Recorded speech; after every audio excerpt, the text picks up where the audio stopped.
Good evening, everyone. Welcome and thanks for joining us. My name is Andrew Patterson. I'm the CEO of Family Daycare Australia. Before we get underway tonight, I'd like to acknowledge the traditional owners of the lands on which we're all meeting tonight and to pay my respects to elders past, present and emerging. Special welcome and thanks to Beryl and Ali. They'll be great contributors to our session tonight and great friends of FDCA, so thank you both for joining us. I'd also like to introduce Michael Farrell. Michael's our Advocacy and Engagement Manager. I'm sure many of you know Michael. Michael's also our host for this evening. So, Michael, over to you. Thanks, Andrew. Welcome, everyone, and thanks so much for joining us. Before we get into the sort of formal part of tonight's discussion and I introduce our wonderful guests, Andrew, do you want to just give some of your high-level thoughts on tonight's topic, that being play-based learning, and any sort of family daycare specific considerations that should inform our thinking leading into this discussion? Yeah, sure. Well, firstly, I think it's a great subject matter for our sector. I think it's one to which we can speak with a high degree of confidence and competence. I think that as a sector, we have a unique, almost competitive advantage in the play-based learning space. I think it is inherent in some respects to our sector and the family daycare model. But I would say that having a competitive advantage doesn't necessarily, by default, make us better. And I think that's where the concept of intentionality is really critical to bridging the gap between having that unique capacity for great play-based learning and actually delivering excellent outcomes for children. So I think it'll be a great discussion this evening. And as I said, I think it's one that we can speak to with a high degree of confidence and competence. So some high-level thoughts from me, Michael. Thanks, Andrew. Appreciate that. I mean, I think you really touched on, some of those core elements when we talk about play-based learning. Obviously, we'll get into this, but we're talking about play-based learning and intentionality, which has been brought into the early years learning framework version, the most recent updated version. And I think it's worth noting that within the different streams of the EYLF, play-based learning and intentionality is one of the sort of core elements of practice that's identified in the EYLF.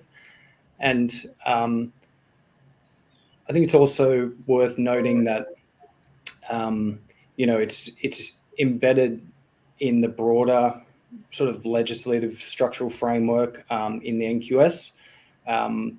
It's identified specifically in Quality Area 3 physical environment in Standard 3.2, so use of the physical environment, and Element 3.2.2, which is resources support play-based learning.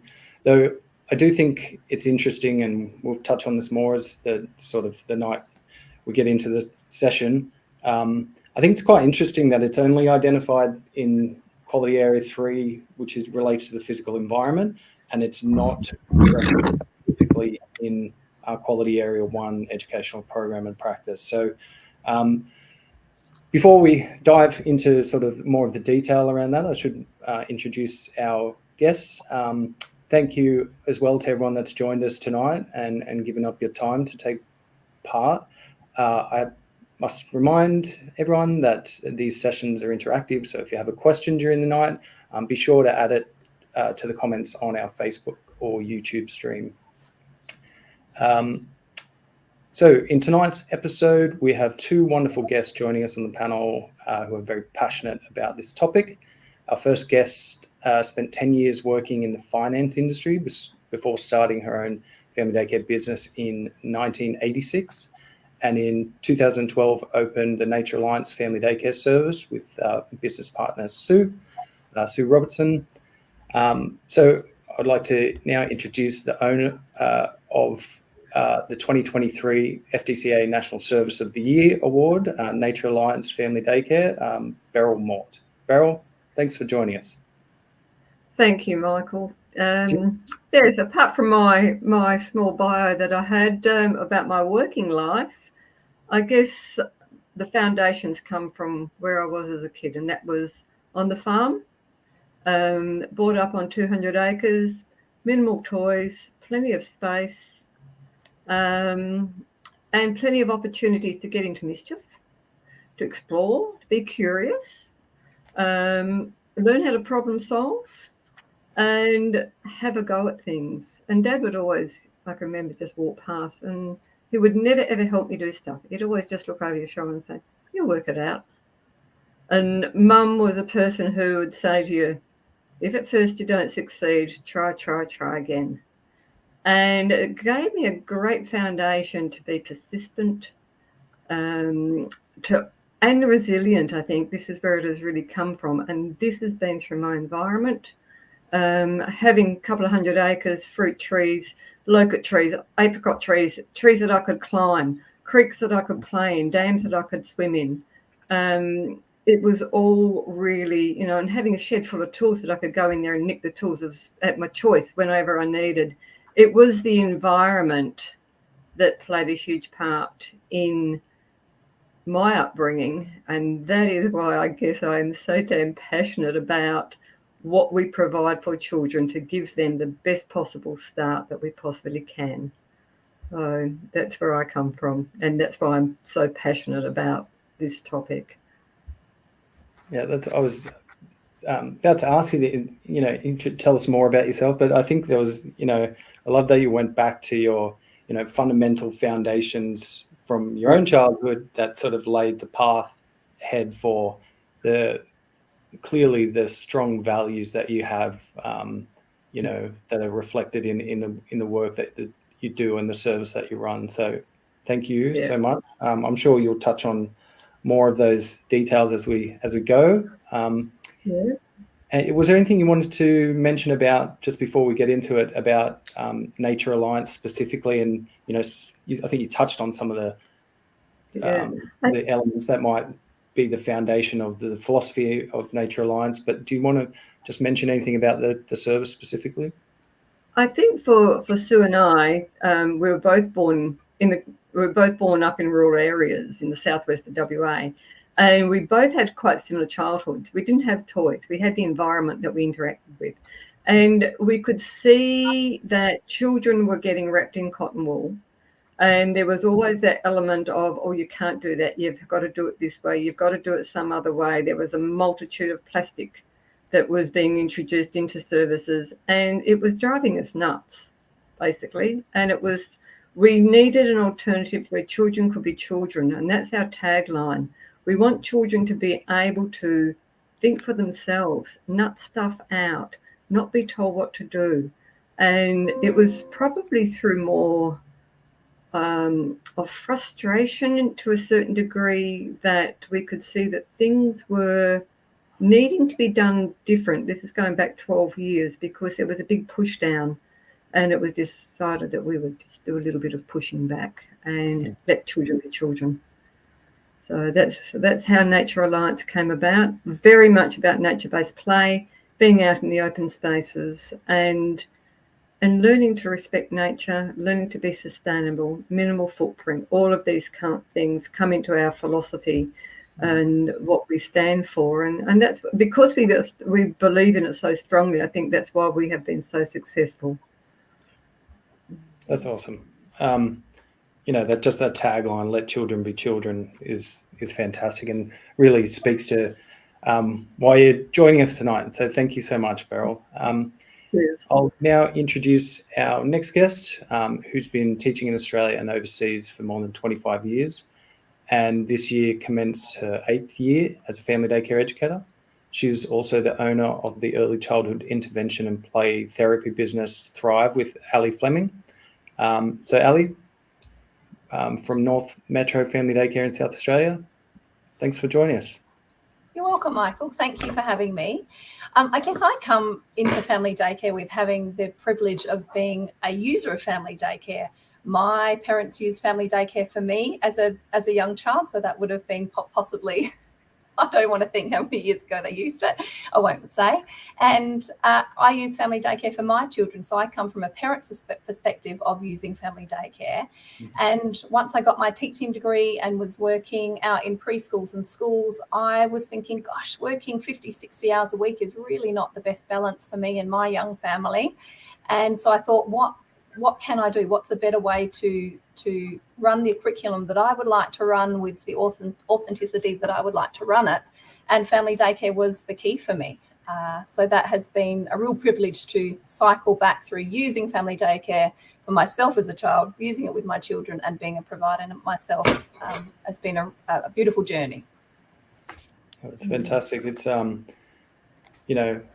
so many, I think, interesting pathways into family daycare as a profession, but often it's, I think, it's, as we all know, it's one of those sectors that to understand it and understand its value and appreciate what it can offer, both as a career choice, but to children specifically, you really need to have some sort of intersection with it.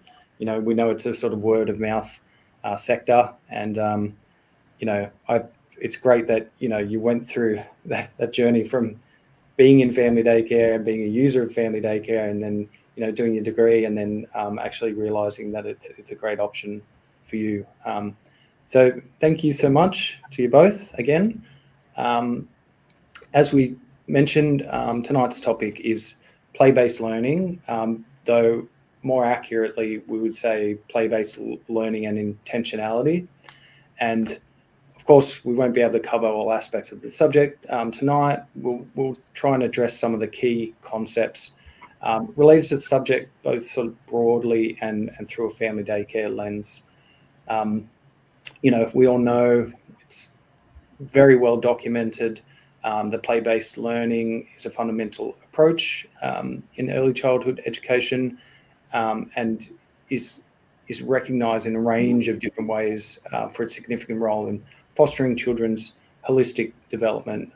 As we mentioned before, it's very clearly put front and center in the EYLF, and sort of underscoring its importance, the importance of play as a central vehicle for learning. And it's really, I think, positive to see the updates where it makes that clear intersection between the importance of considering and practicing play-based learning with intentionality. And I think that's a key point to keep sort of front of mind when we're talking about and understanding sort of play-based learning from a professional practice and a pedagogical perspective. So I'd like to start tonight's discussion talking about understanding play and play-based learning. You're right. You're right. Yeah, I'll be there.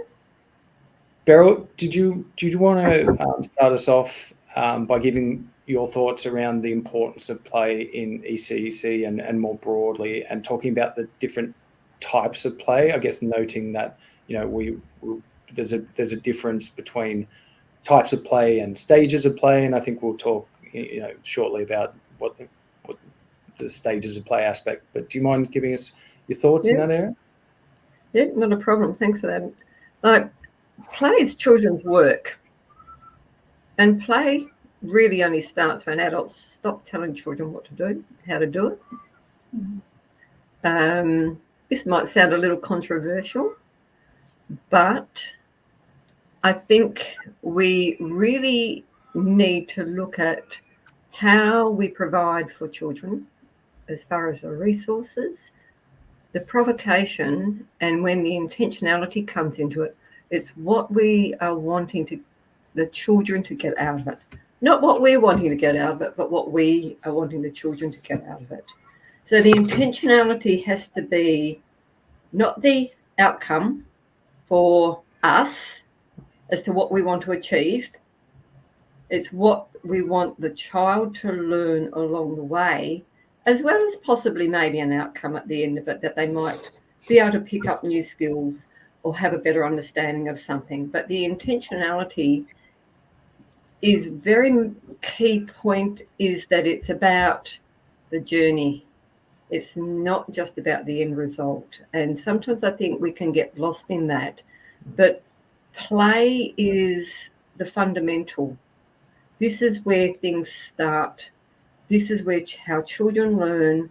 And it is really, really, it's so important about how we set our environments up that it's going to encourage that. We've got no right to say what that child's going to learn in that journey. It's their mind.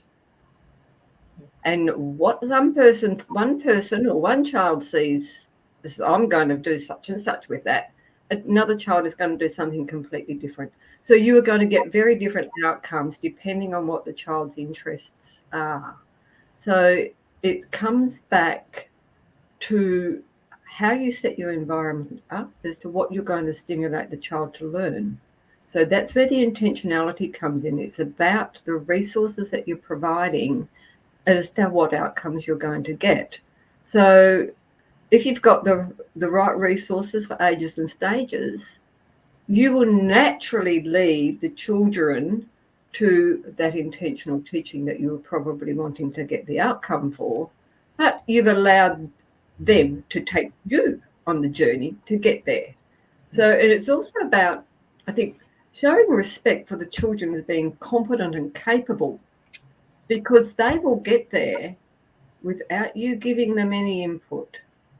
And there's a difference between saying, no, don't do it like that, than saying to them, have you thought about why are you doing it that way? How can you get to, if you don't do it that way, could you do it some other way if you can't work it out? But don't give them the answer. Let them nut it out themselves.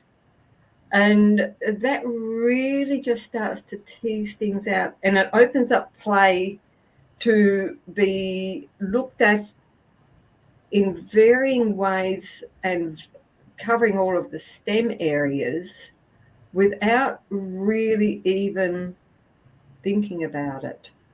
Unpacking play and connecting it to the STEM outcomes will just naturally happen because you sat there and analysed every single thing that you do. You're going to be able to link it somewhere.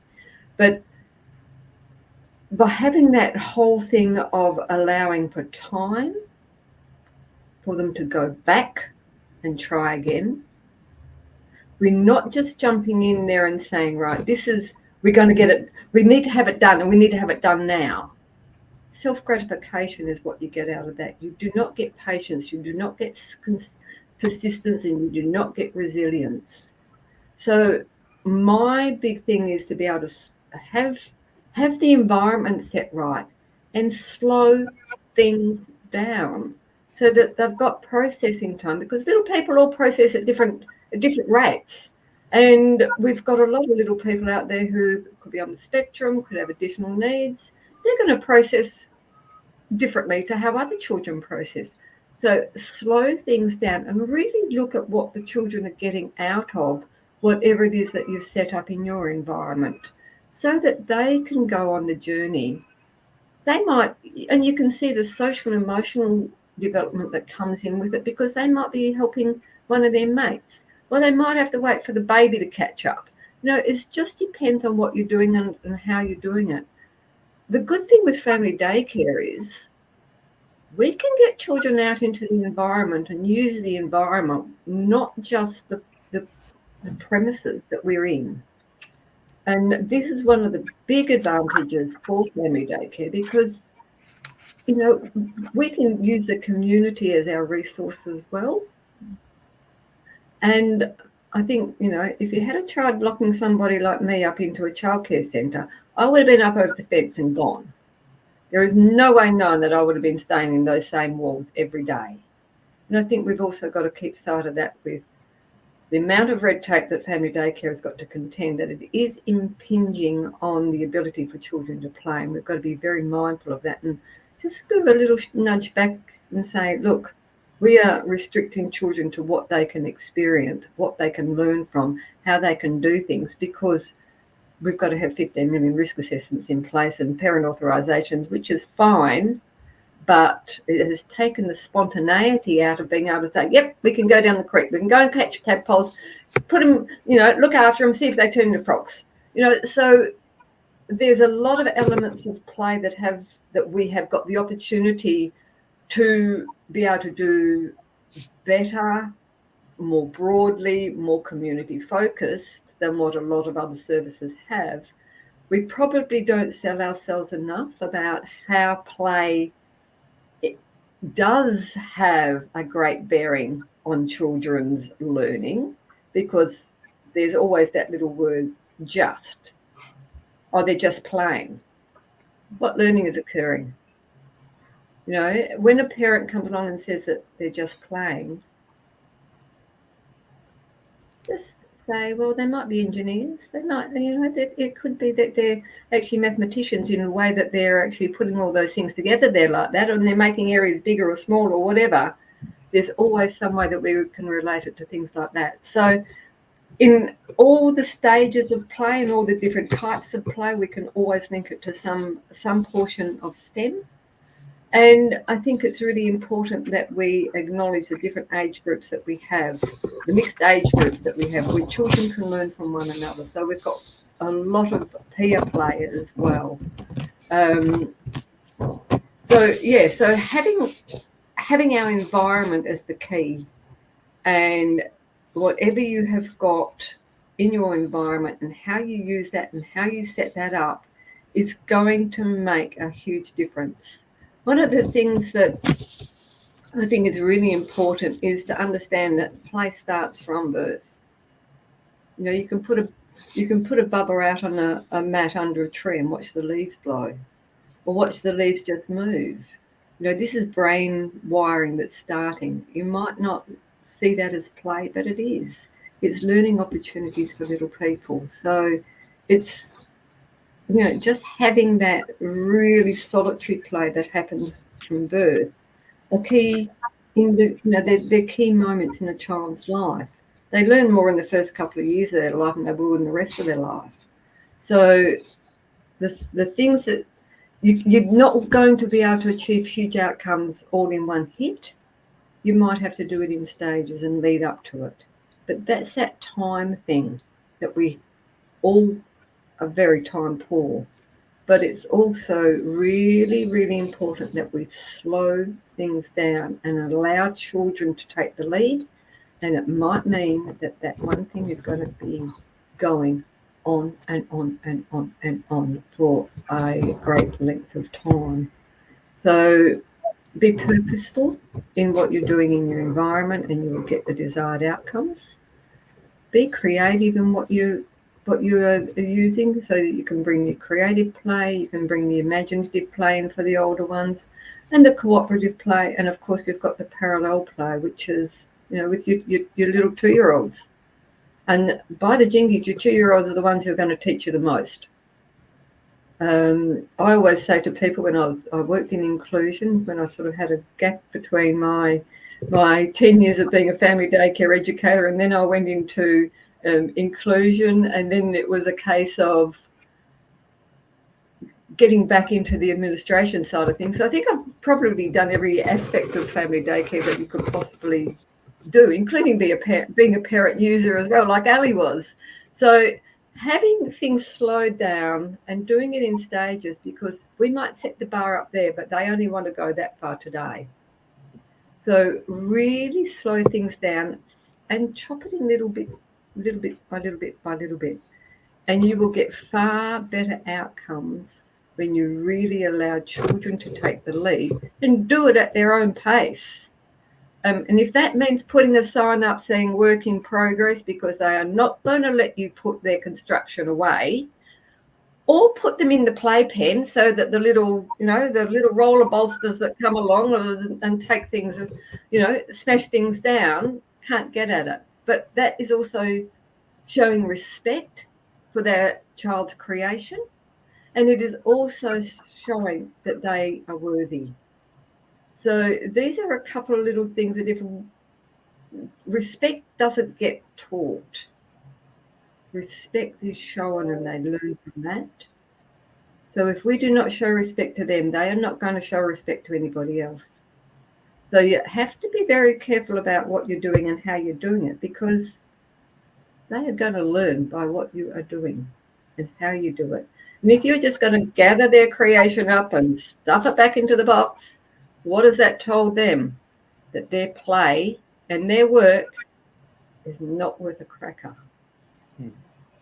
Yeah, So, I think it's some really key points that you touched on. I took so many notes, but I won't reiterate what you said. But I mean, basically, talking about how you set your environment up, slowing things down, the strengths of family daycare, and being able to use the environment and things like that, and also, touching on some of the challenges that are quite specific to our sector around things that are impacting on our capacity for spontaneity.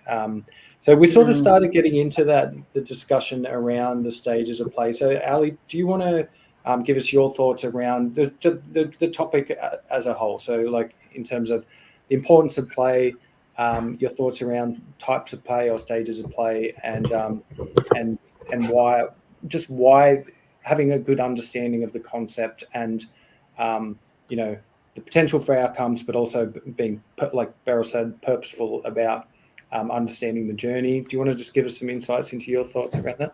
Yeah, sure. Beryl, I second everything that you've said there.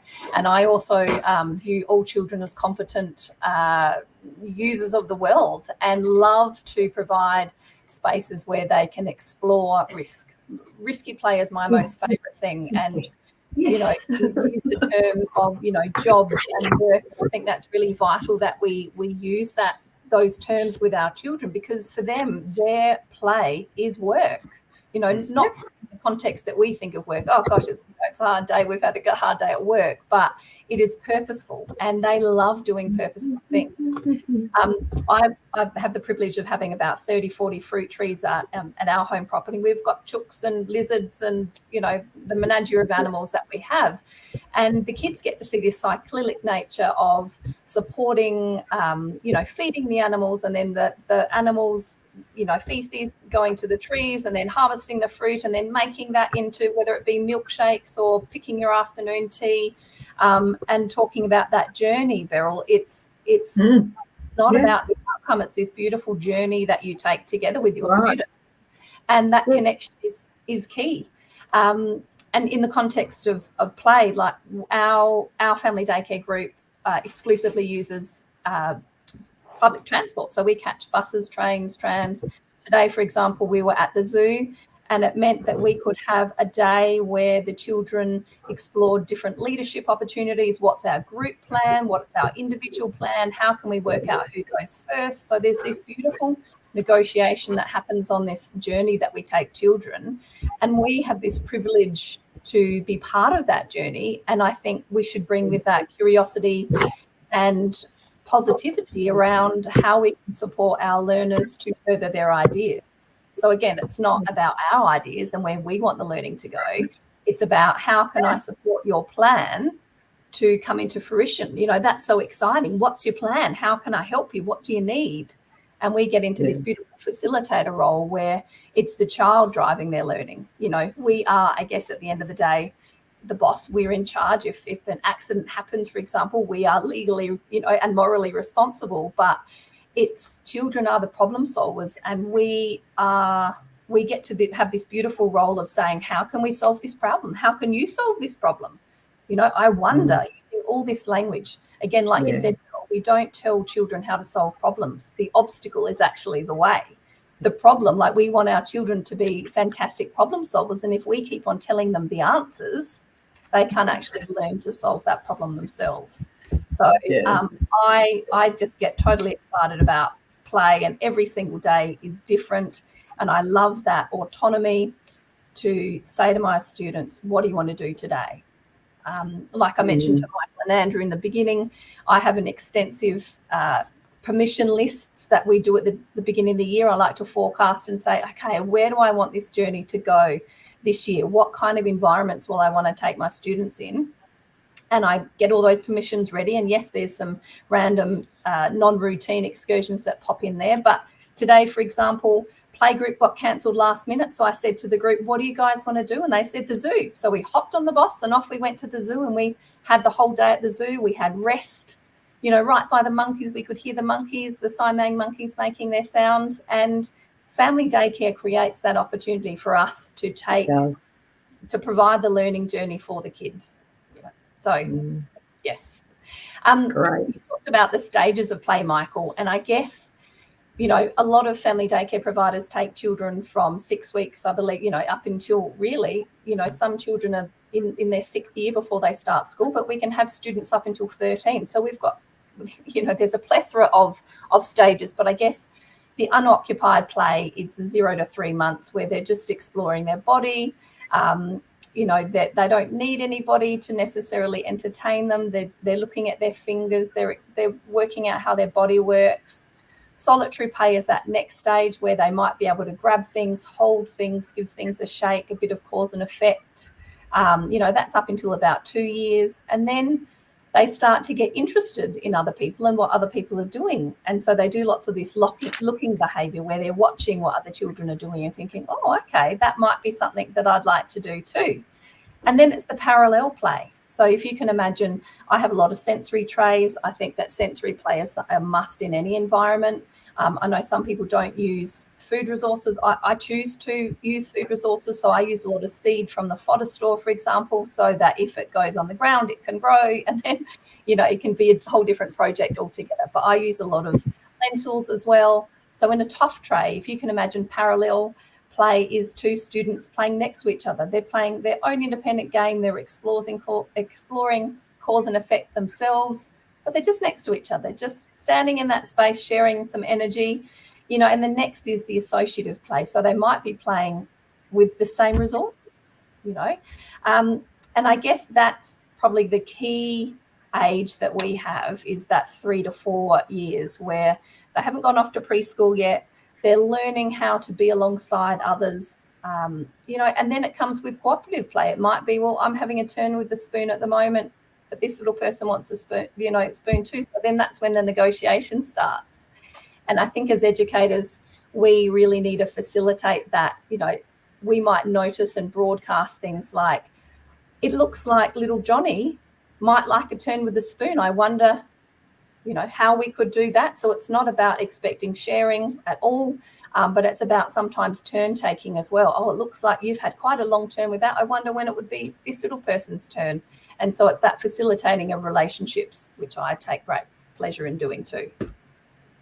I love that. Yeah, the phrase that you use, like, as the educator, as the facilitator, and the child's the one driving the learning. I thought that was a really, really awesome phrase. I was going to save this point to when we were going to touch on environment specifically, but I think because of what we were sort of touching on a bit there, Ali, it's a little perhaps, difficult because of the context that you run your service in, but, we're talking about, Beryl has such value for nature and the outdoors and space, and you obviously incorporate that and have that as a central and significant part of your service delivery model. But I'm just wondering, it's play and outdoor play and risky play, you said you value so much.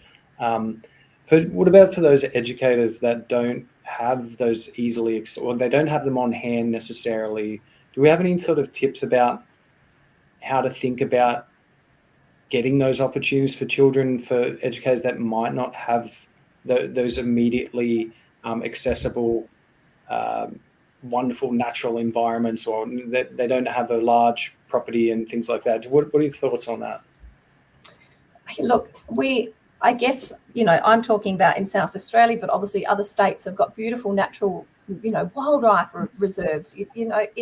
We can find nature anywhere, and it doesn't have to be in our backyard. We can go on excursions with our students, and I really encourage educators to step outside their front door. We find the best connections in our community. Some of the bus drivers are familiar with us now. The people at the local shops are familiar with us, and it's on our way to use natural open outdoor spaces. So you can source those things often, but it doesn't mean, I understand that not everybody's got a big backyard. I understand that lots of people don't have fruit trees or access to, but you can do raised garden beds. Children can still have their shoes off outside, and you can, everybody has a little bit of dirt or something that could be a mud pit. Kids, we really do need to earth ourselves. We actually have a shoes off house in my home, and I do that for a range of reasons, but I actually like children to connect with their body to our earth, because we do have this beautiful energy that our body does drink in, and we need to have our shoes off. Like, go and get your feet in mud and dirt, guys. So, I'm coming with you.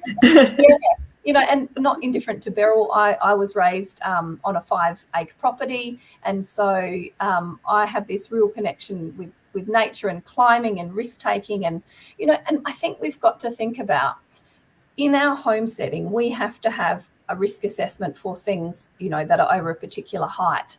But in nature, you do have to have a risk assessment, but you don't actually have to have soft fall. So supporting children to actually safely navigate risk is actually our job, right?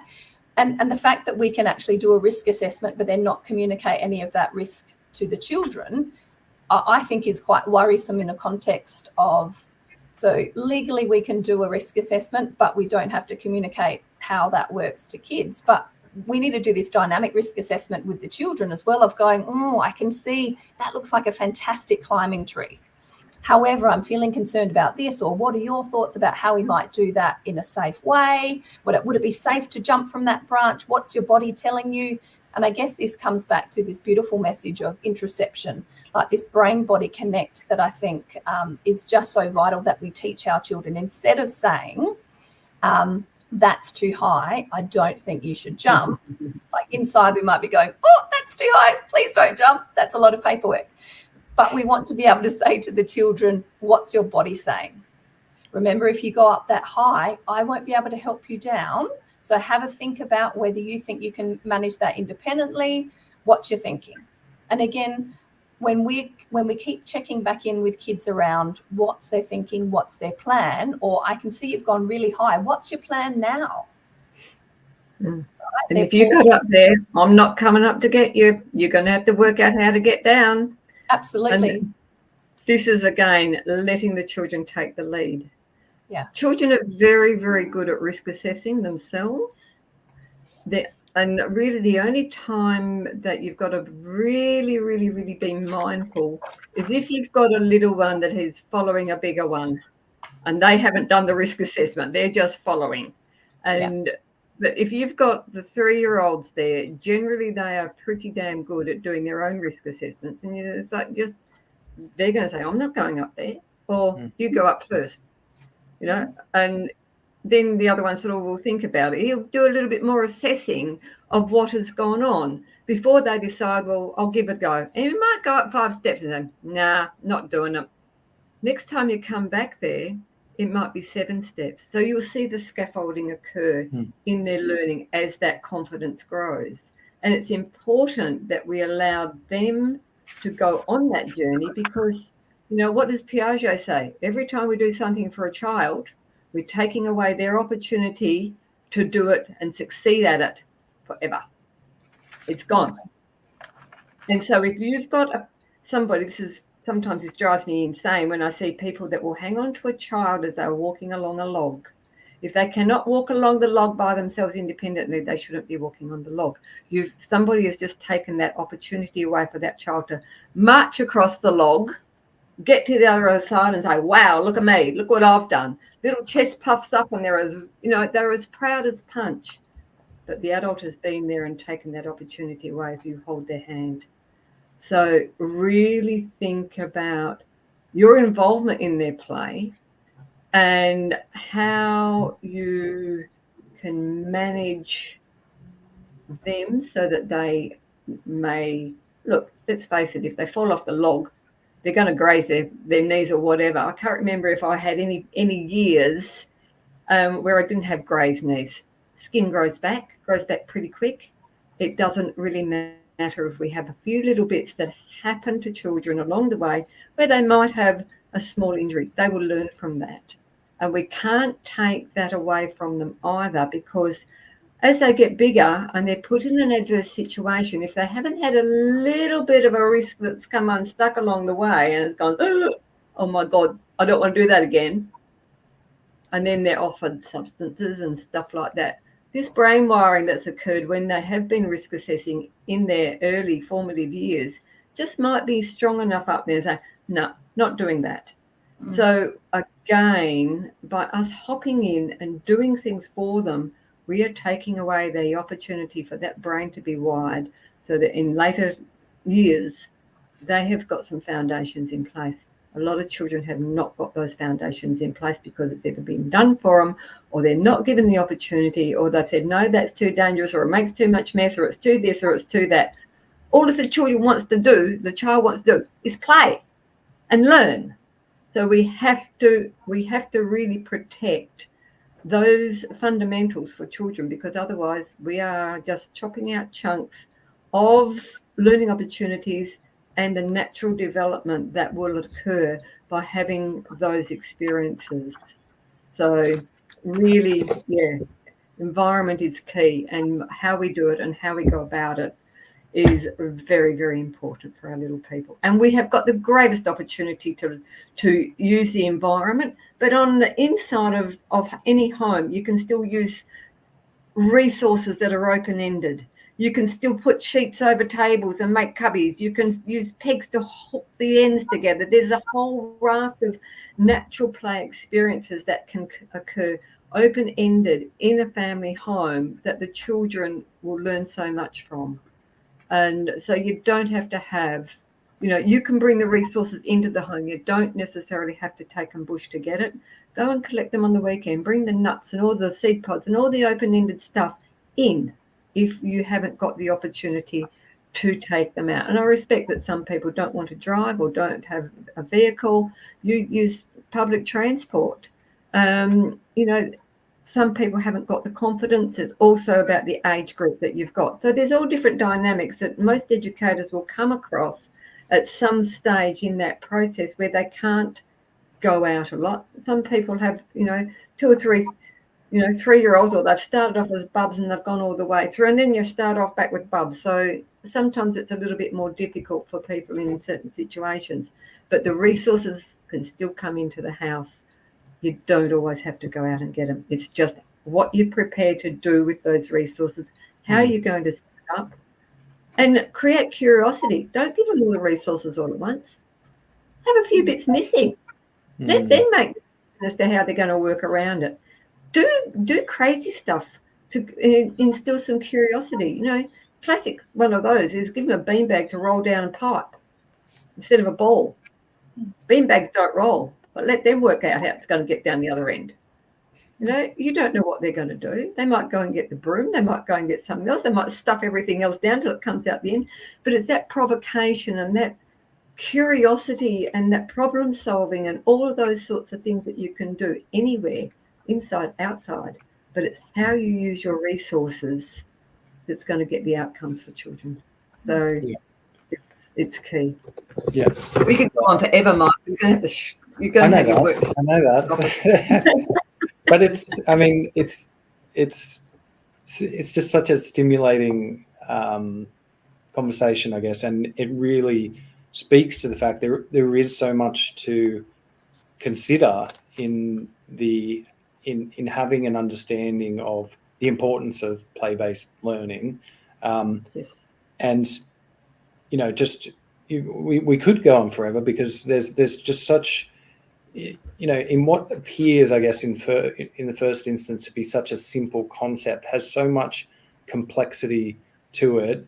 But you're touching on some of both of you touching on some of those key considerations that may not be always able to have front of mind, but if you get those foundational elements right, around things like the environment, around how you see yourself in as the facilitator of learning, and like what Ali said before around the job being to support children to navigate risk.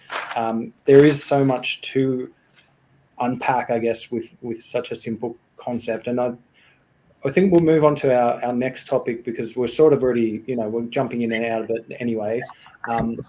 And that's the next topic being, the role of the educator. And we're already talking about some of those key concepts about what the role of the educator is, and potentially should be, and also what shouldn't be. Beryl, you talked about we can so easily take away a child's opportunity to learn and to succeed, or for their brain to be wired to be able to assess risk. So we'll move into just considering specifically, the role of the educator, and the fact that it's crucial, in play-based learning, when we're linking to the concept in practice to intentionality and extending children's learning, using intentional teaching strategies, like you touched on, like asking questions and modeling, and so I want to sort of touch on the fact that potentially some educators find, we were talking about before, where the line may be in different circumstances to be, the provocateur or the participant or the observer, because obviously we have obligations in terms of documenting children's learning, and we won't get too much into that side of things because that'll get us bogged down a little bit. But I think that it would be reasonably fair to assume that some educators may have a challenge, find it challenging to figure out, I guess, what their role should be in a broad sense, but more specifically in certain circumstances, if we're talking about the educator as a facilitator of children's learning. Ali, do you have any thoughts on that? Yeah, sure. I guess I want to just step into the notion that the environment is not just the physical environment as well. I think it's the space that we hold for children, even in an energetic sense. So, for example, if we are really anxious about whatever it is, then these children will feel that anxiety, even if we're trying to mask it like we do as adults. Sometimes we might be worried about lots of different things or timing schedules, etc. The energy that we produce in our environment really sets the tone, right? We know when children are heightened, children know when we're heightened. And so I think it's really important that we do things as an adult, whether that be in work time or out of work time, that we support our nervous system to regulate, so that we have the emotional intelligence and competence to co-regulate with our students. Because if we think of our children from birth to 13, none of them can independently regulate. All of them co-regulate, and we are the co-regulator when their families are not there. So we need to be aware of our energetic tapestry that we are putting out there as well, because I think that really impacts the environment.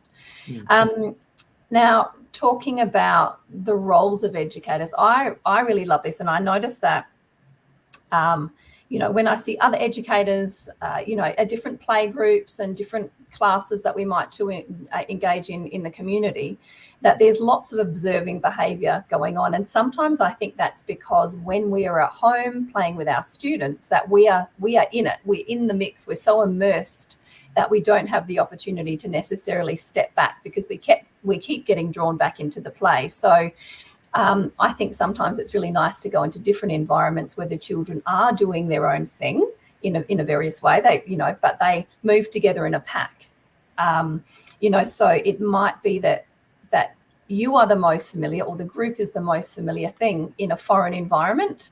And I really like, when I first started with a new group of students, to actually actively go into new environments when it's a new group where I'm the most familiar person and the group of kids, because I think that it actually makes them quite cohesive because they glue together. Oh, you're the most familiar thing in this foreign environment.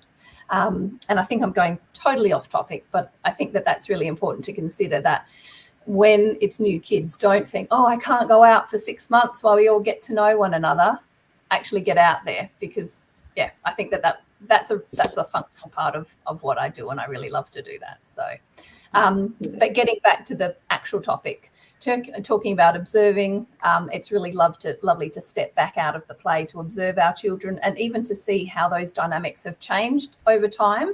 It might have been that the children were parallel playing, and now you're seeing associative play, or you're seeing some cooperative play. Some children might have developed a bit more, their empathy level might have gone up a little bit, and they notice that little person is waiting for a turn with something, and go, actually, I'm finished my turn now, because I can see that little person has been waiting for quite some time. So that's really lovely to note. And as an educator, I really like to broadcast as my favourite, if I'm scaffolding, or not even when I'm scaffolding, if I'm thinking, I'm observing the environment with, say, a little slow to warm person. So I might say, oh, I can notice, Grace is over there, and I can see Grace is doing this particular thing. And, oh, I can see little Johnny's over there in the home corner, and I can see that they've got this, that, and that going. I wonder what your idea is. It's kind of just pointing out what other children have chosen to do. And then it's checking back in the kid with the other child about what they think they might do. Might they go and join these particular things? Something that I do at morning tea every single day is I ask the children what's their plan. Because, again, I don't want to drive the curriculum. I want to facilitate what they want to learn about and help them gather the resources that they need to make their plan, because their plan is the most important thing of the day. And I think that's really beneficial for those little slow to warm children, for example, that once you've talked about your plans, I pop it down in my family daycare educator's journal, what everybody's plans are for the day. And then you can circle back to that. If you're having that slow to warm child that's really hasn't got an idea about what they want to do next, you might say, I remember your plan this morning was to go and play in the mud pit, or you wanted to do something with dinosaurs. I wonder if that's still your plan now. And they often go, oh yeah, that's right. And then off they go with their adventure. And so you've supported them to enter play by prompting and reminding them about their ideas from the beginning, instead of you saying, I think you should play with the dinosaurs, or go and choose something else to do. So I find that to be, a good play entry skill. Yeah, cool. Beryl? Look, I think the role of the educator really is setting up the environment. And sometimes in environments, we can overstimulate children as well. So having a big quantity of not many things is sometimes better than a small quantity of lots of different stuff that they can't physically engage with and make decent constructions with, or build with, or whatever it is that we're trying to do. The other thing is also being very mindful about the type of resources that you do have, because even a lot of resources that we do put in place for children have rules. Think of a Duplo block compared to a piece of wood. How often do you see a 2-year-old use a piece of Duplo as a missile because they can't get those damn things to stick together? But 2 bits of wood don't have to. They can stack. So think of it as the role of the educator is really analysing what it is that they're doing for what age group. Having natural colours. Let's face it, as adults, we don't like primary colours stuffed in our face all the time. We tend to go for the more natural colours. Children are no different. They're far calmer when they're in a naturally, subdued coloured environment. So they will learn their colours naturally. Nature provides every different colour in the spectrum for us, including rainbows. That's a good one of working out how to make them too. There's good stuff in there. But minimise your clutter. These are some of the things so that children have got free scope to play. And obviously for us, outside is better than inside. Loose parts.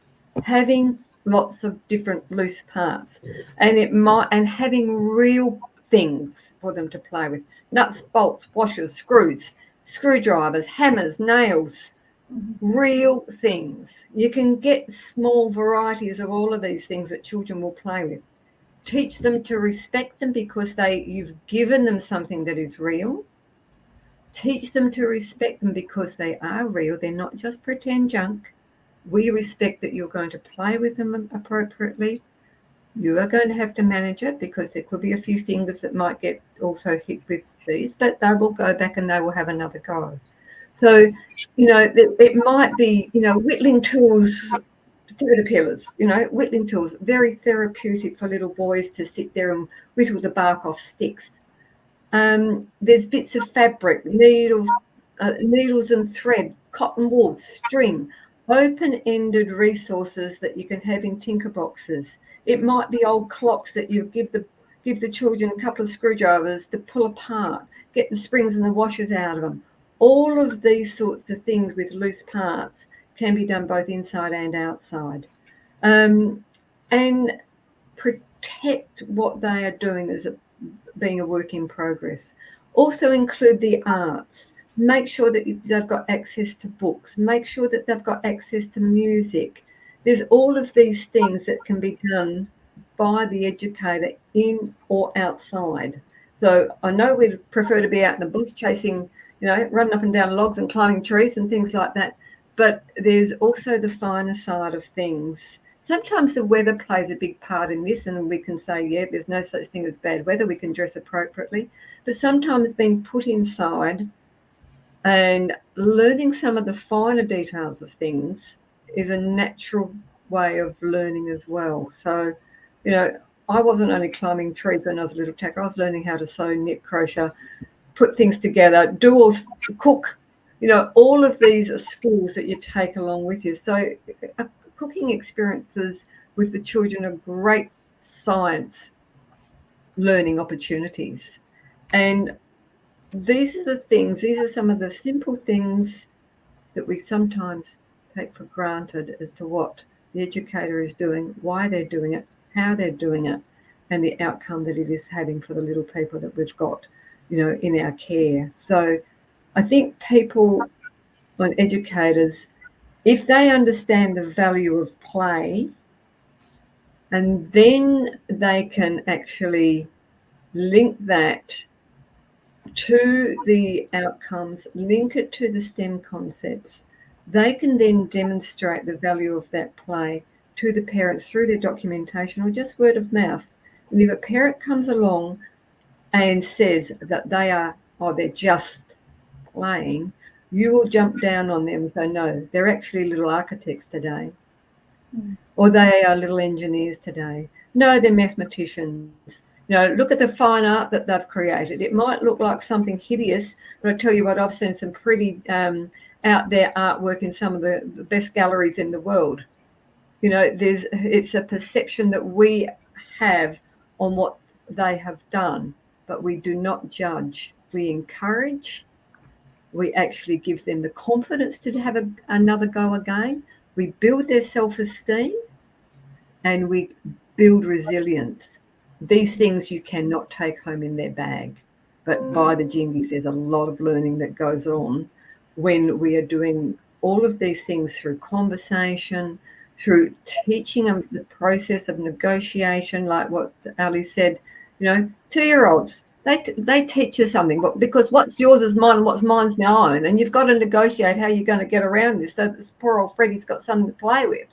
So it starts from a very, very early age, and I think sometimes we lose sight of that as educators because we're so damn busy doing everything else that we forget about the important role that we play in building their confidence and building their self-esteem, giving them that understanding of self and how important and how valued they are.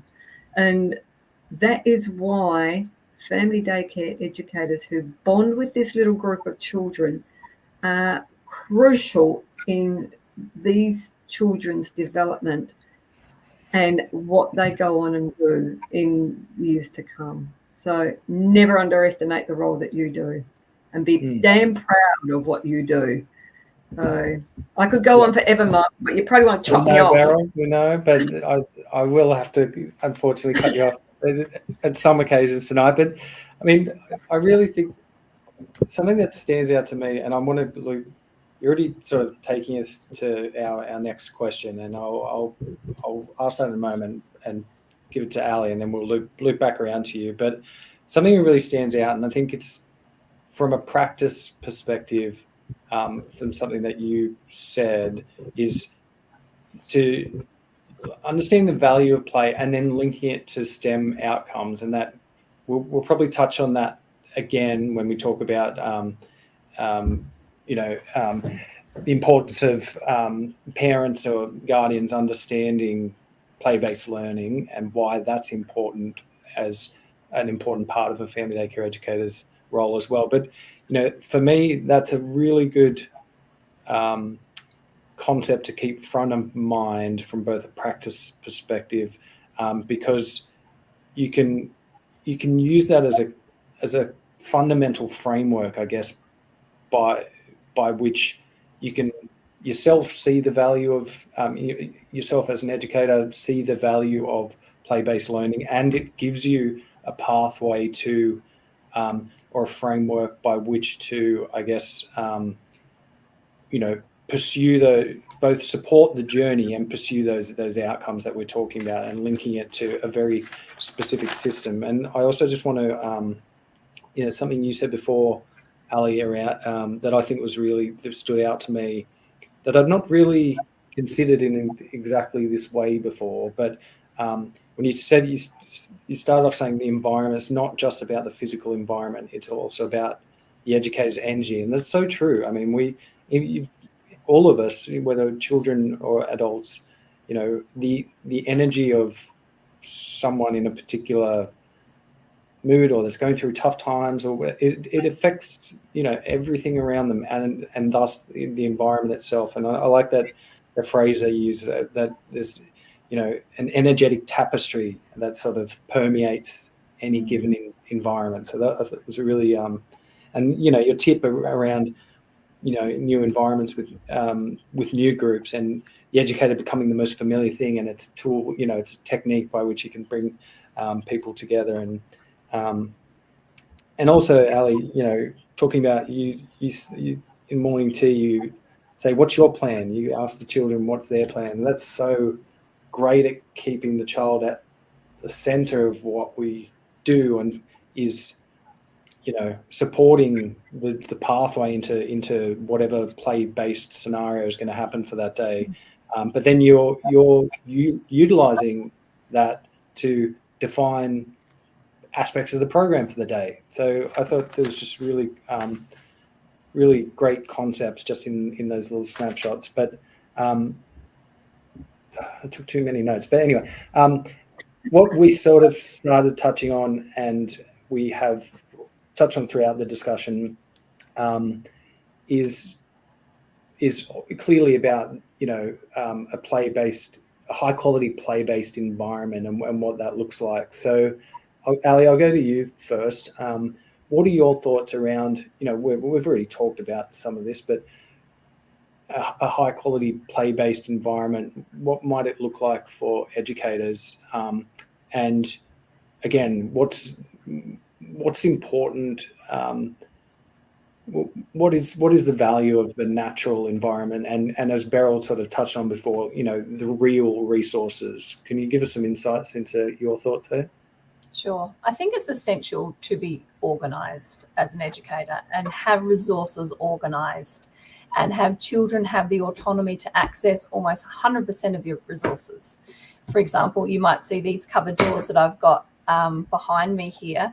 I've got 1.5 meters deep, and I appreciate not everybody has the glorious storage that I have, but my students know that they can get any of those containers out at any particular time. And I have explicitly taught them the play cycle of choosing, playing, and then packing away the resource that we've got. I've also got more than 50 board games in little zipped pencil cases, A4 and A3, And none of our pieces get lost because I have explicitly taught the children the expectations of playing and then packing away. And so you don't have 50 million things scattered about the place.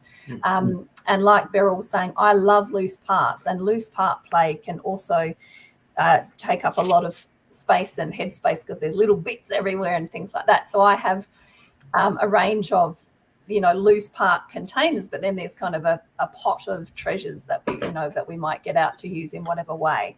But I think, organized environment, and children need autonomy. They need choice and control. We know as humans, adults, we like it. We like to be able to choose what we have for tea. We like to be able to choose the clothes that we wear. Like, children are no different, and behaviors will arc up if they do not have choice, control, and autonomy in their day. And I think we need to recognize that if our environments are energetically malaligned, if children are having lots of behavior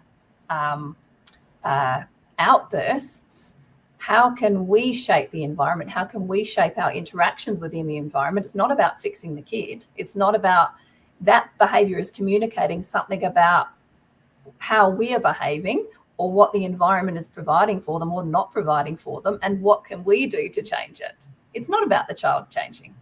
I've got 2 swings inside behind me. I've taken them down for tonight's shows, but I have 2 swings, and the children could easily smack into each other on these swings. Okay. But that doesn't happen because when I had one installed for a number of years, and then I've just recently had the second one. And again, you pose that as a problem to the kids. Hey, we've got these 2 things. I thought it was a great idea so that 2 people could have a turn at once. What a great idea. How can we work this so that you don't crash into each other and hurt one another? How can we solve this problem? And so this became this beautiful project of this day. And now there's a timer that's sat on the drawer next to me that the children can actually twist. They decided that 2 minutes was a fair time because these are new things. We've got dingle dangles, various swings, hammocks. They could set the timer themselves. And when it went beep, beep, it wasn't me saying your time's up. It wasn't a parent. It was the timer telling the children. So I think timers are really an essential part of play, whether it's a sound timer, a sand timer, a visual timer. You can use a range of timers, but then it's not the adult telling the child. They remind each other, oh, the timer's said, remember that's communicating this. So it's this sign and symbols, that we say, what's this sign telling us? Again, it's not us saying you can't go there. The sign's telling you that. So that's just the rule, so high quality play environments have got systems that you've taught children that they can use independently of you. I believe. Yeah.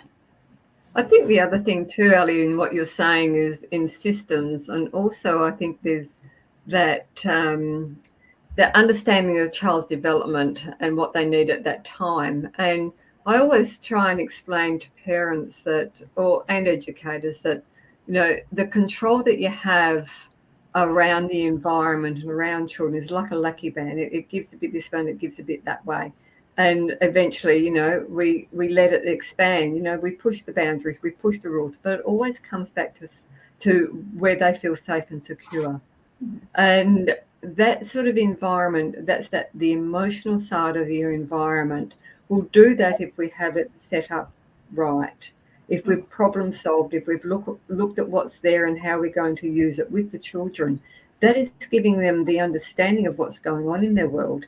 And that is giving them that security as well. And a lot of little people don't have that security in that they know. By security, I mean they can predict what's going on because you've had that discussion with them. So we can stretch the boundaries and they can their job is to push the boundaries, and it's our job to think about how far we're going to let it stretch. And I always say that if we didn't have any boundaries, it's like a lucky band that's broken, it's gone, it's of no use anymore. But if we can bring that circle of security back for children by having the boundaries in place, well, we can't do this today because of such and such, but remember that for tomorrow. So we can stretch it tomorrow, but we can't stretch it today. And still having that level of control where the children actually see this is a safe place for me, but I've got the confidence now that I'm going to push your button and I'm going to stretch it a bit more. When you've got children that challenge you, you know that you're doing a damn good job, because that's what you want. You don't want to have them that they're going to sit there like little robots. You want them to be inquisitive. You want them to be a bit of mischief in there. You want them to have a go. And I think this is what a lot of people, including parents, have trouble with. It's the child's job to challenge us. They're doing their work. They're going to push your buttons. It's how you respond that's going to be the key, is that what you're going to get out of it and what you're going to get back. If you can divert and make something out of it, well, that's a really interesting way that you're doing something there, mate. How about we try doing it some other way that's not going to quite destroy that planet, but because if you've destroyed it, it's not going to be there for you tomorrow. So it's really having that understanding that we can do things different. We can get the outcome. And the child has been on the journey with you and not got into trouble. And I think, Beryl, that speaks to children. We want to be our authentic self, and we want children to be their authentic selves. And so when they first start with you, for example, they might be quite complicit with, your instructions and stuff, because they're not knowing where they can stretch those boundaries. And when they have their first meltdown, you're like, aha, you feel safe enough to be your authentic self. That you feel safe to do that in this space. And I think that critical time is going, yay, great. You felt safe to do that. And so how we respond to that. And I think we need to definitely break down the notion of responding versus reacting, right? We actually want children to be able to regulate in a way where they're responding to situations and they're not just going to test straight away. We have to model that. We have to say things like, unsure is a favorite word of mine, because I don't actually like to label children's emotions. I don't like to say you're feeling scared or worried or things like that. I like to say unsure, because it's a very, it's situated as a very neutral emotion. Because I think if we're saying, oh, you look like you're feeling scared about climbing that tree, or you look like you're feeling worried about mum going or whatever, you're feeling a bit unsure, and your tummy might feel a bit funny about linking that body-brain connect again of you're feeling unsure, and that's okay. Sometimes we just need to sit with that feeling, and feelings are okay to experience. And I don't know that we should distract children from that emotion, because it does wash over you. We know that even if we're feeling really worried about something, we have the cognitive capacity to go, I know I won't feel this way forever. But children haven't quite yet. Or for us to say, I'm feeling really worried about blah, but I know that I'll be okay. Or I know that it was really tricky when I first started trying this, but I've practiced and I've tried lots and I've gotten better at it now. So this notion of tricky, I think that's a beautiful word too, that we show children that we also find things tricky. Because remember, they see us as being really highly competent, never making mistakes. And so I often forget, I often make mistakes, and I actively do this to show children that it's okay to fail. It's okay that you've messed that up. And how can you be better next time? Or what plans can you change so that what you wanted to do will work for you? Yeah, and that's that resilience building, and have another go. Try again. Yeah. See what you can get out of it next time. When kids ask you, can like when they say, Ali, can I help you? I say, yes, I could. But how can you help yourself? And so sometimes it's about verbally saying, oh, that cheeky tongue in your shoe, it's gotten stuck again. I wonder how you can lift it up. And so it's not, when kids are actually asking for help, they're asking for guidance. They're actually not asking you to take over. And just like you were saying, Beryl, that the joy of accomplishing walking across a log by yourself and jumping off at the end, I mean, we are actually taking that, we're stripping that away from children, that joy, that accomplishment of doing it themselves. Yeah. When we do it for them, we're actually taking something from the child. We're not gifting the child anything.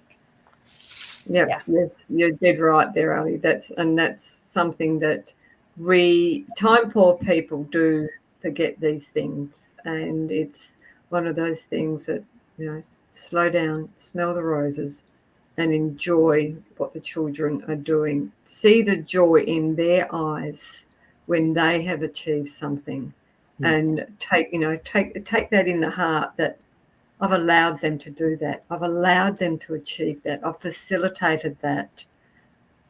It's a beautiful experience, and it's so damned important, and it's so important for the child. This is this self-esteem stuff. How many little people have we got out there that are so diminished of their self-esteem, and they think that they can't achieve it? And the self-esteem side of things comes from that social and emotional development side of things that we can't, as I said before, we can't put it in a bag and take it home. It has to be learnt by experience, and the experience with others, the social connections that we have. So when you start looking at play, these are the natural things that we facilitate, but sometimes we lose sight of the importance of it because we don't necessarily document that somebody's puffed their chest out and got, look at me, because, we've achieved it. But it's all that little bit of, all those other little underlying things that are building, that are scaffolding that child's whole personality, if you like, as to how they're going to have a go at stuff. Because I did it before, I'm going to do it again, and I'm going to do it bigger and better, and I'm going to go out there and achieve. If they're told, no, you can't do that, what has that done? That has just pushed the child down. And you see so many little people who are squashed before they've even had a chance to have a go. And it's right across the board. And it is really, really so sad in today's society that we've got the social media aspect of things with babies. We've got little people that are out in a pram being pushed around in the environment that are playing on a device instead of listening to the birds, watching the wind blow the trees, smell the different plants, using their senses. And there's so much that we are taking away from children. If you have a look at, I shudder when I look at the childhood that I had to what children have got now, and children have not changed. The environments have. Yeah, and I think it's if we look at intrinsic and extrinsic motivation as well, we always have children saying, watch me, look at me, watch what I do.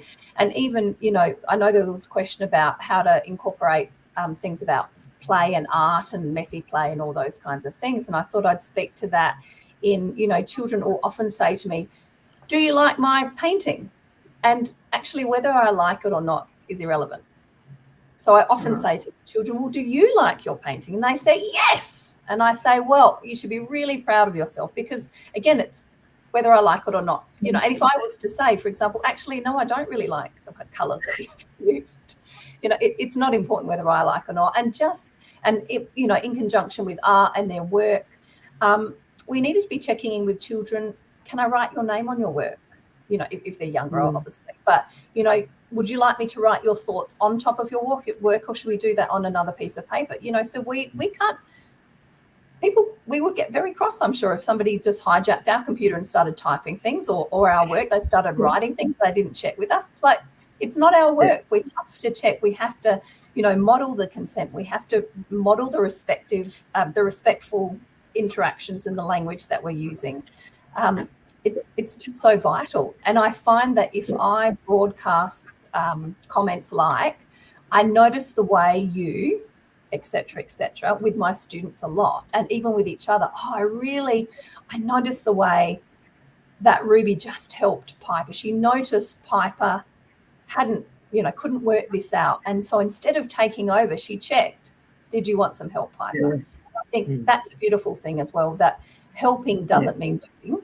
And it actually means checking in with people. Even though someone can't do it for themselves, it doesn't mean that you should take over. You need to check. Yeah. And you check with your friend. That's a beautiful term as well. Yeah. And these are all Sorry, Beryl, what was that? These are all vital in the child's emotional regulation, how they see things done, how they feel whether they've been respected and valued.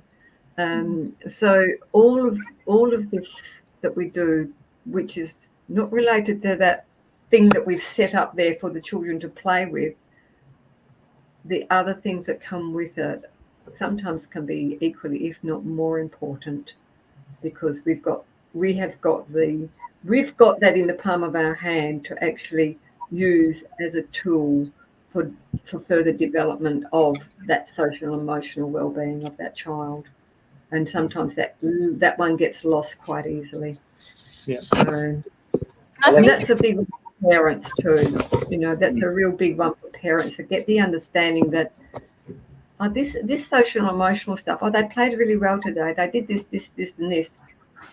It doesn't necessarily have to be something that they can take home, a piece of artwork or something like that, because sometimes, especially the 3-year-olds, they might have been too damn busy to do artwork or anything else because they were playing dinosaurs all day, and that's just what they're going to do.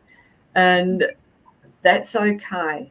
That play and the learning that's gone on in any form of play is amazing, and we have to keep sight of the fact that children are amazing, competent, capable little beings.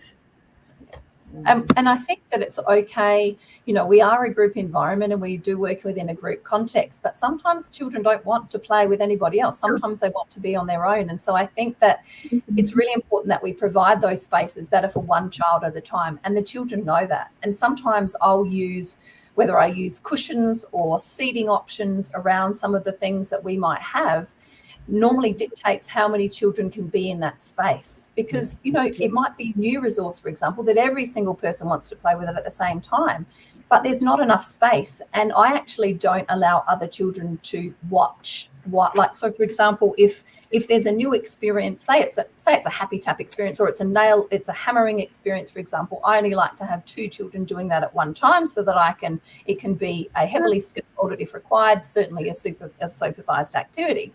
And I don't allow the other children. I say, I don't say you can't stand there and watch. I say, what are you going to choose to do while your friends are doing this? So I think the phrasing that we use with children is so vital, because we don't want them to stand there, right? But it's a far softer version of prompting a question that is open-ended. They can't say yes or no to that. If I say to you, what are you going to choose to do while your friends are hammering here? You can't say yes or no. You have to go, what am I going to do? I just like to watch. Well, your friends might need a bit of space. So where are you going to wait, or what are you going to play with while you're waiting to give them that space? So we just need to, and if we don't want a child, if we want a child to do something, we shouldn't ask them, can you do this? And then they say no, and then we say, well, we're going to do it anyway. That is incredibly disrespectful. And so we need to phrase things and shape things in a way where it might be, should I start with the first shoe, or are you putting on the first shoe? We need your shoes on. Let's get cracking. It's not an option to not wear shoes. We're going off to do this that requires shoes, for example. But yeah, so how we phrase that is really important. How we position things in our environment, how we invite children in, and how we provide for children of varying developments, neurodiverse, neurodivergent, neurotypical. We need various entry points. So it's not just focusing on an experience that meets this particular development level for these children. We need to have various entry points as well. Yes, definitely. A really good point around, the structural nature of the environment and how it's set up. But also that sort of concept, you just like having the different pathways by which you can invite children in. And I like the way that it seems like, Ali, a lot of the way in which you intentionally achieve play-based opportunities and outcomes is around putting questions to the children rather than specifically being directive, but nudging them through a particular question that gives them the sort of autonomy to make those decisions, and then that leading into obviously having the opportunities in the environment set up and varied, and for those different the different stages of development that children are at, just being so important. And that sort of, again, leads back into what, one of the cornerstones of what you've sort of talked about a lot tonight, Beryl, is about slowing down. Like, you can't necessarily have a set of expectations around how a play-based situation is going to go if it's being child-led and not dictated to. So to actually, fulfill the opportunity to its fullest potential, slowing down, it seems like it's just a really important fundamental concept. So we've touched on it a couple of times, but I've been conscious of time, and I want to sort of move to our last topic, which again we've spoken a little bit about, which is engaging parents in play-based learning. And we touched on it also before, that it may be difficult for some parents or families from particular cultures to understand the difference between play-based learning and academic learning, potentially viewing that as the only type of learning. And again, something you mentioned before around, Beryl, that they potentially, parents might want to see specific physical outputs of what's been achieved rather than, and that doesn't always happen when you're in a play-based learning environment. So Beryl, we'll start with you. Do you have any tips on how to communicate with parents about the importance of play-based learning and how it and its benefits? I think the first thing that we really stress to parents is that play is children's work. They go to work, children come to work as well, but theirs is in the form of play. They learn through play, and play takes its form in many, many different ways. It might be pouring from one container to another. It might be pushing a swing, and let's face it, their first lesson is in swings is what goes forward, is what comes back, and they learn circularity. Bang on the chin usually is what it is. But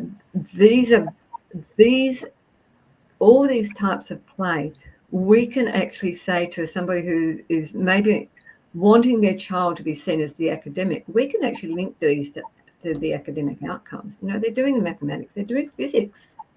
They're trying to squash that into that space there. Well, they're actually doing, geometry because it's not going to fit. It's not physically capable. So when we analyse children's learning, we can explain it to the parents, especially if they are looking for academic outcomes. We can link it to academic outcomes. It's just really having a really good in-depth understanding of what those outcomes are before you go and say to the parents, well, they've just done this, this, this, and this. Take the just out. They've been the mathematicians today.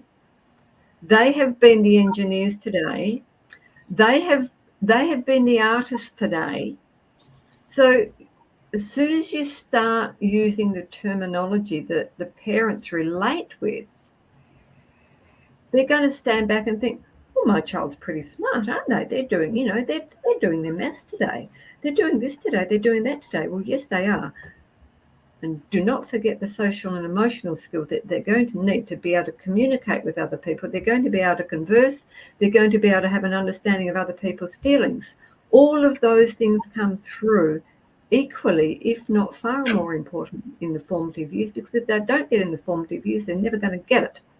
So, because it underpins all other areas. They need to be confident. They need to have that self-esteem. And those things, we have to actually point out to the parent that all of these qualities that we're looking for in children, these are going to make these really, really good, beautiful adults. And regardless of what your child's going to achieve, we want them to be good people. We want them to be good citizens. So these things are equally as important. So we have to try and give the value of all aspects of play an academic value, but also give it a social, emotional, and a moral value as well, so that we can build these holistic little beings to be out there, adults that want to achieve, that want to do, that want to be compassionate, that they want to be just really good citizens. And I think sometimes time poor is one thing that a lot of parents are. But if they see the value of slowing things down and say, oh, that they're always wanting to do the same thing, well, that's schematic play. Yes, that's okay. They can do that. Let the parents understand what ages and stages that the children are at. They're not going to be writing their name at 2. You know, even if you want me to sit down there and do that, we're better off getting out and learning formations in the sand with a stick.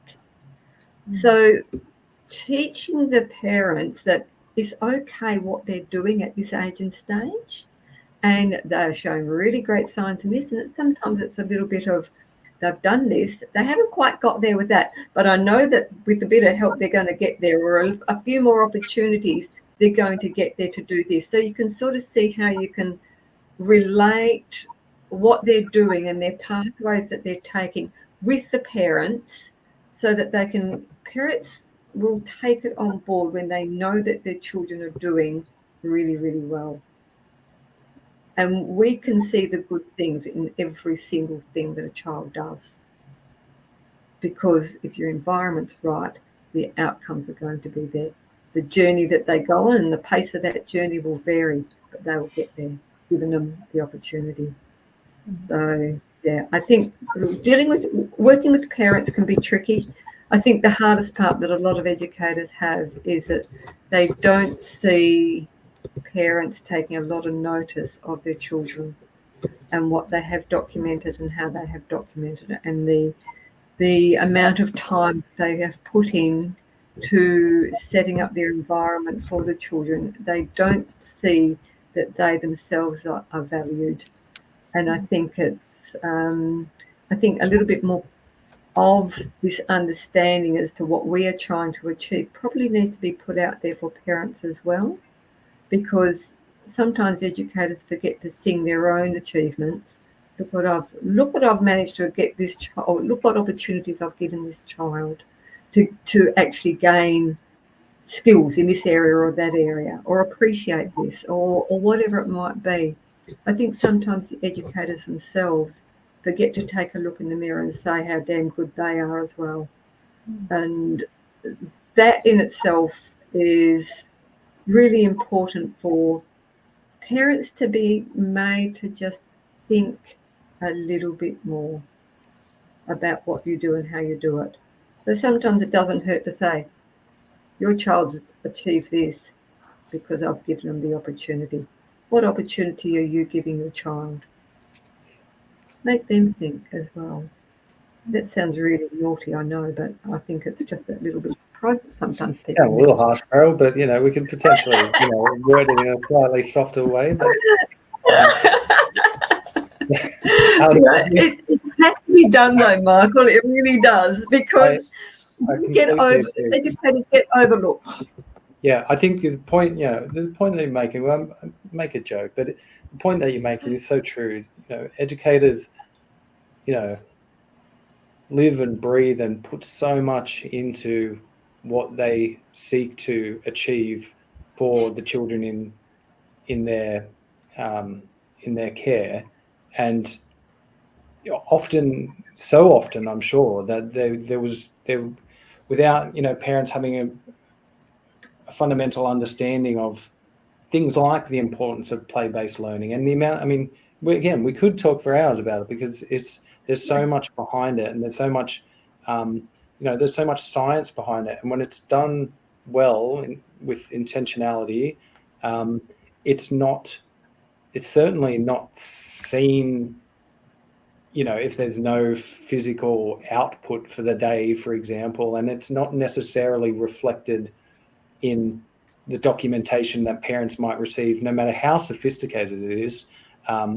So it is a really good point that, at oftentimes, I think educators are undervalued for the amount of effort and work they put in for other people's children, but just sometimes they potentially need to look to seek and find that satisfaction that they know that they've achieved these amazing things for the children, because you're not always going to get a pat on the back, even from parents that potentially do understand the importance of these things, So I think it's a really, it's a really good point that you make, and it's a very serious point. Ali, did you have any thoughts on? Yeah, I do. I guess I'm always interested in the style of learning that parents were raised in. And I certainly know I'm an 80s child. And when I went to school, it was a lot of rote learning. So you were expected, the teacher spoke and you were expected to remember, write down millions of notes. It was probably overhead projector at the time, showing my age. But what I say to parents is it's important how the children can transfer information from one context to another. So they might know how to count up to 50, for example, or 100 even, but can they apply that learning in context? Do they know that one-for-one correspondence that, so in our play scenarios, we would put some gems or some other things that they could pretend to be money, so when it's $3, for example, even if you're doing complete imaginary play, you could put, pretend to 1, 2, 3, oh, $3, thank you. Or, again, if you're using symbolic play, 3 gems is $3. Oh, hang on a minute, I've given you too much. I might need to take one away. You think of numeracy concepts like sorting and classifying. We've often got, various tongs and bowls. Can you find the large ones? Can you find the medium ones? Can you find the small ones? We are using, all these academic concepts all the time, and even things like marks make meaning. So children might not be able to write their name, but they're making a mark for their name. So you say, oh, you've written your name, fantastic. Now, I would never write the rest of the child's name. The child has made a mark for their name. That is their name. You don't need to write the rest of it. You might on the back, for example, pop, Joe Blob, because you might not be able to, you want to roll it up at the end of the day and, give it to the family or put it in their bag, etc. But if that child identifies with that mark being their name, then you're not going to go and, well, actually, no, you've done it wrong here. I'm going to write your name underneath because it's not clear. Signs, they might say, this is my number. You might be going for a walk and they see a, number 2 or something, number 3 in their environment. That's my number. It is your number. You are too. It's the same, so you're making all these connections wherever you go. Noticing the first letter of their name, or noticing a is for mum. Oh, that's mum's. That's mum's. Her name might not start with an M, but that's a for mum. So you're not going to correct a child. You're going to be like, yes, that's the for mum. So there's all these connections. So I think with families, it's around about they're wanting their child to learn academia, but they've got to be able to transfer concepts from one from one context to another. And then unless they have a strong foundation of emotional and social kind of security and intelligence, if they're stressed all the time, their brain is going to be flooded with cortisol and they're not going to be able to take up on any academic learning. So our social and emotional intelligence and how we support children to develop that and those co-regulatory skills are essential for any academia. Academia is out the window if your nervous system's in flight or fight all the time. You just simply cannot take that on. But brain development's a whole different kettle of fish, which is very exciting, but not time.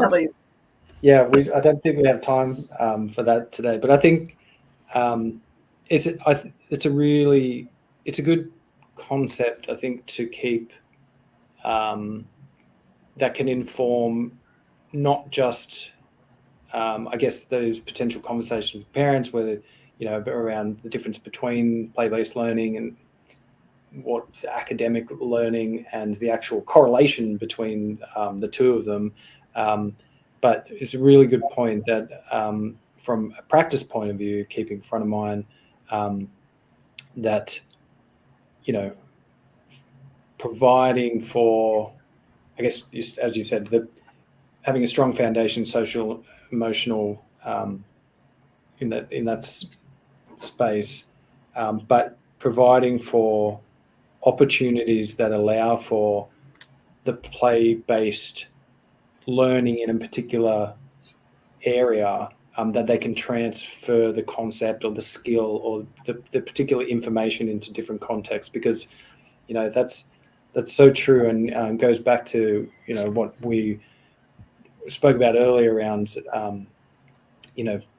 problem solving, the importance of problem solving, and allowing those opportunities for children to problem solve themselves rather than being handheld or told that this is the way it is or this is the way it should be or has to be done, is a really, really important thing to. It's a really important concept, I think, from both the practice perspective and also for there's potentially tricky conversations where parents just aren't seeing the value of what it is an educator's doing. And I guess it's important that educators are, given or, have the confidence to understand and be able to articulate sort of what it is that we're talking about. So we, again, conscious of the time, that sort of brings us to the end of the formal topics for the evening. We did just have a couple of pre-submitted questions. I think we touched on one of them a bit earlier.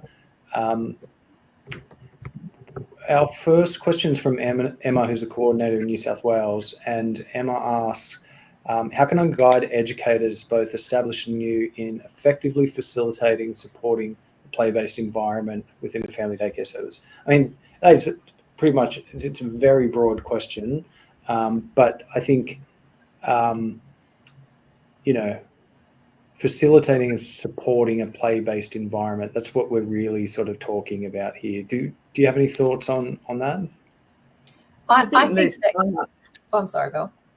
So I think really what we're looking at here is having the resources that you can use, having the loose parts that can be introduced into the environment, looking at the types of loose parts. Some people don't like messy play, so having a look at the loose parts that don't necessarily create a mess. Yes, they're going to be things, but I'm talking about water and mud and rocks and sticks and stones and stuff that you can maybe play more with outside. But start off small and work with them bit by bit until they see they'll see the change in children. Because if children are not engaging, if they're not engaged in play-based learning, what are they actually engaging with? I'd hate to think that they're playing on devices and things like that. But I think that there's probably more play that is probably maybe going on, but do they understand it? Do they really look at what the children are doing and how they're doing it, why they're doing it, and what outcomes they're actually getting out of this play? Because the children are going to be doing something. It's really analysing what it is that they are doing and then adding to it and extending, like what we have talked about right through this. It's looking at what is going on, analyse it, modify, add other things to it, extend. So it's that scaffolding approach. But I think that's what I would be really closely looking at. Mm-hmm. How do you feel, Ali? I was about to say that I think engaging, networking with other family daycare educators, going to play groups. And if you're one of those, I mean, look, I love messy play and I think nothing can't be hosed off, and I've got a blower, I've got a pressure washer, and get the kids involved in cleaning up the messy play. Again, this part of the play process, it's that the kids, they want to help. And so who doesn't love holding a garden hose while you're washing down the art easel because they've used finger paints to do that? I mean, they're getting sensory integration, they're being artistic. They don't have to have a product. It's this process versus product. They don't have to have a product to have painted that day.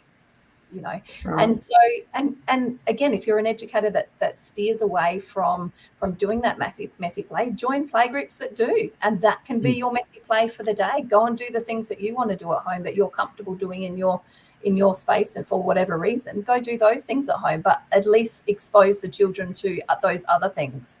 And I think as educators, like I was a musician in a previous lifetime, I feel, and but I don't do a lot of music with my students, which is kind of crazy, but we go to a music class, and so we incorporate a lot of that into by going to external classes. We go to a play group that does this, we go to this that does that, and I guess the routines and rituals that we have as part of our day are really beautiful too. So, this, again, doing the play cycle, but it can be, this making a plan in the morning, like I was suggesting that my students do every day, and seeing the growth in ideas is really quite magical too. But you've got to provide the space and the time to unpack that with the kids. And I think when they see that you value their ideas, they are far more expressive and they're more confident, and they know that you will support their learning. You're not telling them what to do. And it strengthens connections, so that you have this beautiful connection that you trust the child and the child trusts you. And that's what you want.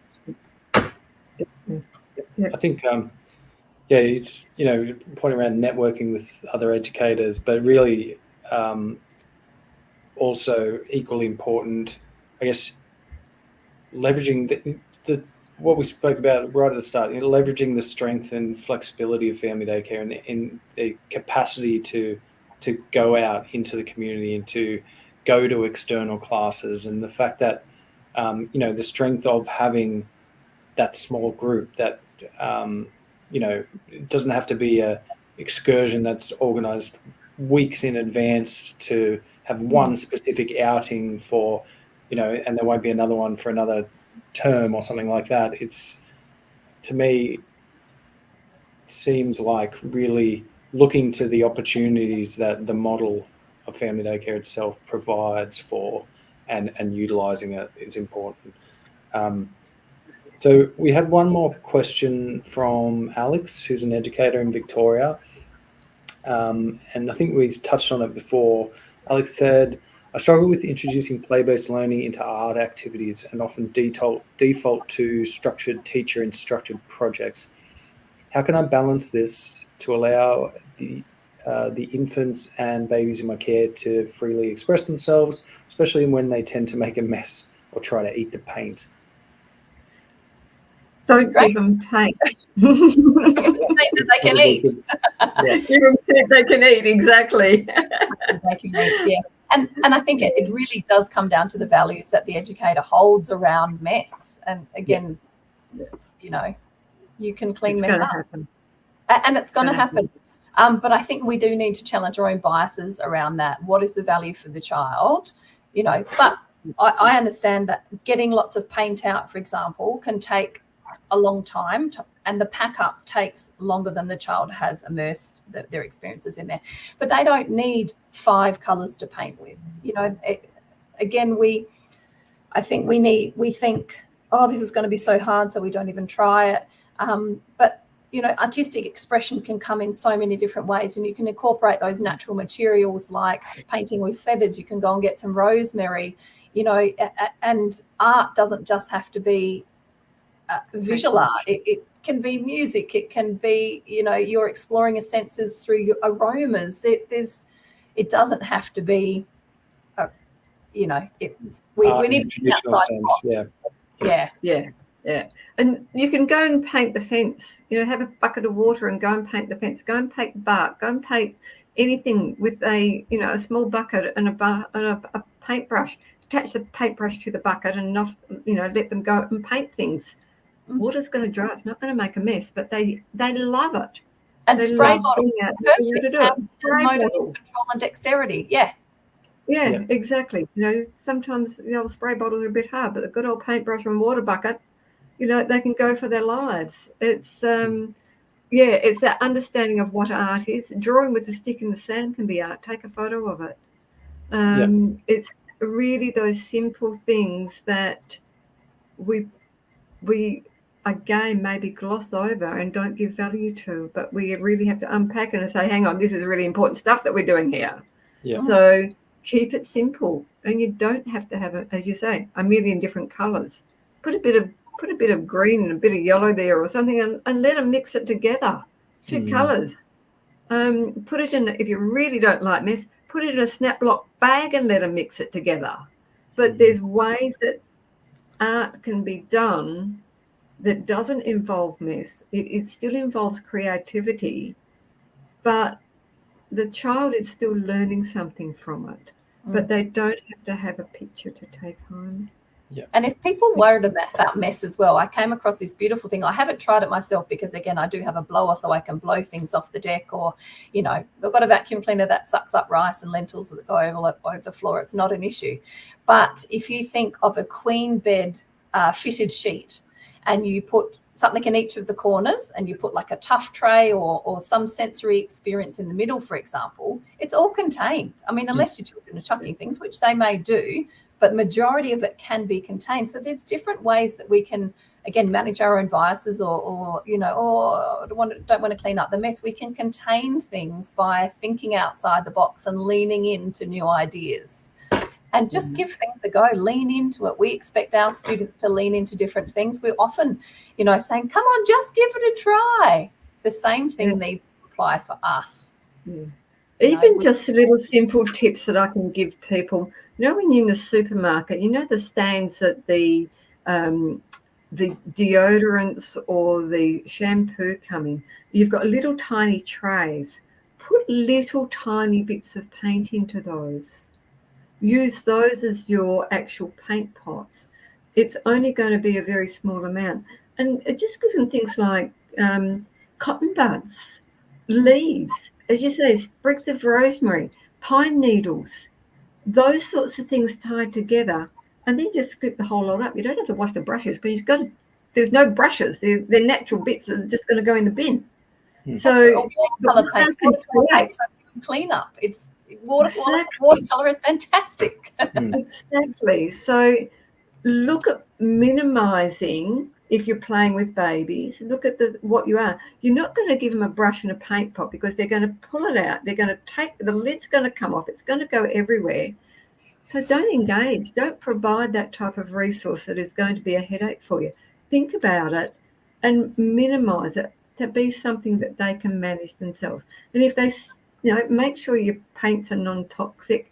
And if you really want to go down the fact that they're going to be eating it, use custard and cake mix. You know, if you really want to give them that tactile experience that they're going to, you know that they're going to put their fingers into their mouths. They might get some of it onto paper. It might get it on the tray of their high chair is all that they're going to be doing. And it's still going to be a painting to them. They've made marks. That's creativity. Take a photo of it. You don't need to take it home. They can, you know, you can utilize other things to be creative in the art world. Let's face it, look at the sculptures, look at all the other things. We can put an artistic value on those as well. So it's not just about paint. You know, we've got to look at the construction in an artistic value as well. So there's many, many different art forms that children are doing, but maybe we just haven't analysed it that way and looked at the value of it.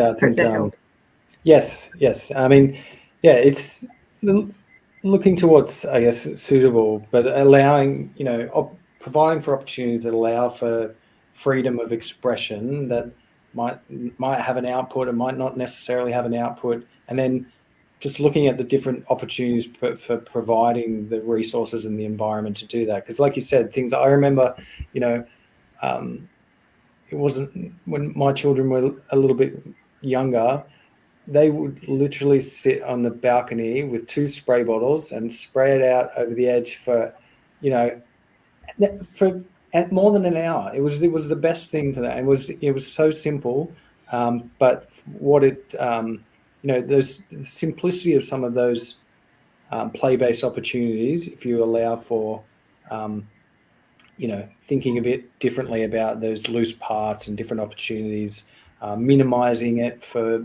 your infant cohort. It's I think that it's there's possibilities in so many different areas, just utilizing simplicity. You spoke earlier about being organized, Ali, and also Beryl, you talked about minimalizing clutter. So I think it's valuable, I guess, to sort of link all those concepts together. And I think that we, as a sector type, family daycare, we've spoken to it so many times tonight. It just has so many strengths and opportunities that are not, have often been, maligned to an extent, often been undervalued, overlooked.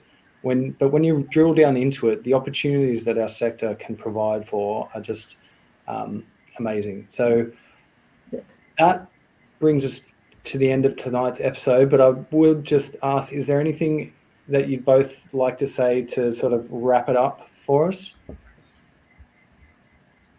I'd like to thank you. Oh. Thank you for the opportunity. And I think that the more that we can actually put what we do out there to the general public, I think that is so that we're no longer the hidden service. We're a bespoke service. We tailor our service to meet the individual needs of children. There are not 30 of them in the one room.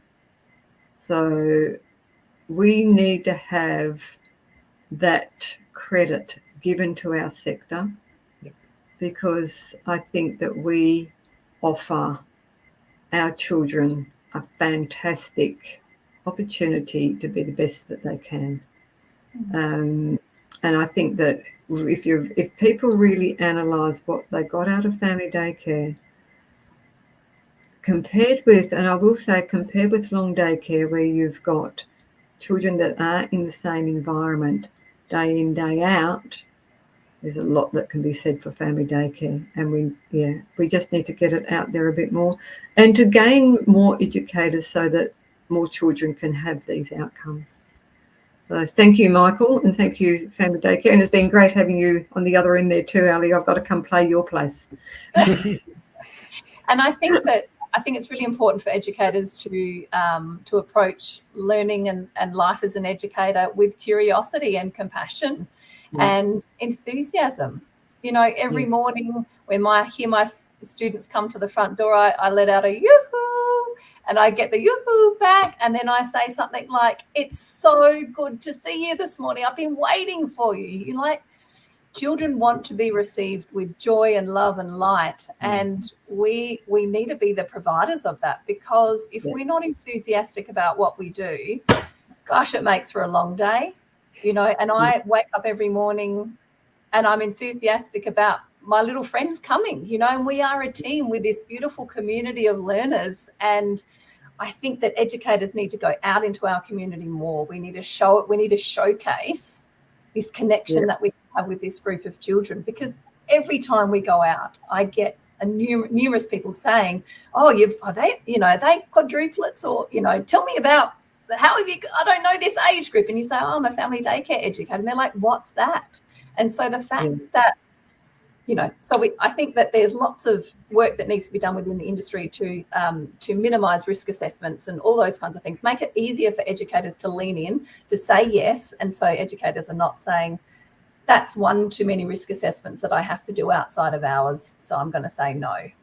So we need to make it easier for educators to say yes. And the last thing I want to say is that I think that we need to label our family daycare businesses as practices, because we are the people that make our business. And I think if I refer, and I have for many years, I have a family daycare practice, because I can't sell my business, we can't sell it on. I am what makes my business a practice, and people come to me because of me, and the skills that I have to provide. So I think that if educators label themselves as what we are a practitioner, you know, that I think that in the community is seen as held in high esteem versus a business. We don't want to. We are money mate. We do earn a living through doing this, but we are a practice. You know, we have a family daycare practice. I'd love educators to be viewed and to use that language in how they promote themselves as well. Well said. Well said. Yeah, really, really, really good points there, and it gives me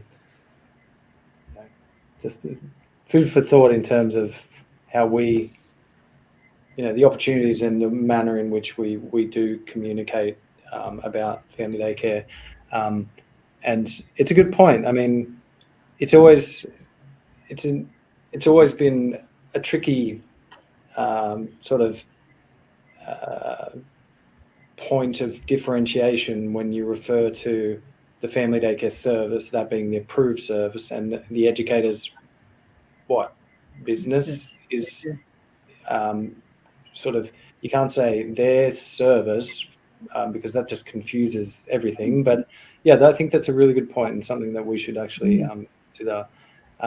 So we'll leave it there for tonight, and I just want to say a massive thank you to both of you for giving up your exceptionally valuable time, and thank you to everyone in the audience for joining us tonight, and for those that sent in questions. Please don't forget that if you want to go back and view tonight's episode again, it will be available to all FDCA members via the FDCA member zone, and we look forward to seeing everyone for the next FDCA Online Engagement Series episode, which will be held on June 20, and will be a special tax edition with Ben Mueller from FDCA Tax. But for now, thank you both again, and good evening. Bye. Good evening. Bye, everybody.